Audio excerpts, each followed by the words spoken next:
Hello everyone, welcome back to my mini blog.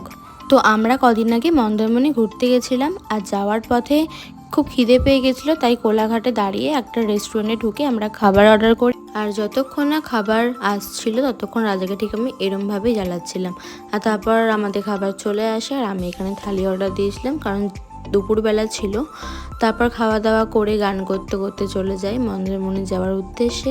তারপর মন্দারমণি পৌঁছে আর কোনো ভিডিও ক্লিপ নেওয়া হয়নি, কারণ প্রচণ্ড টায়ার্ড হয়ে গেছিলাম। আর এটা হচ্ছে আমাদের রুম, যেটা খুবই সুন্দর ছিল। আর এখানে আমাদের চা কফি বানানোর জন্য সব জিনিস দিয়ে দিয়েছিল। তারপর রেস্ট করে বিকালবেলা চা আর ম্যাগি খেয়ে বেরিয়েছিলাম সমুদ্র পাড়ে যাওয়ার জন্য। আর গিয়ে দেখি কাকু এখানে ফুচকা বিক্রি করছে, আর কাকু এখানে পেঁয়াজ দিয়ে ফুচকা মাখছিল। আর সেটা দেখি আমি আর রাজা দুজনেই দাঁড়িয়ে পড়ি ফুচকা খাওয়ার জন্য। আর ফুচকাটা খেতে ভীষণই ভালো ছিল। তো আজকের ভিডিওটা এই পর্যন্তই, বাই।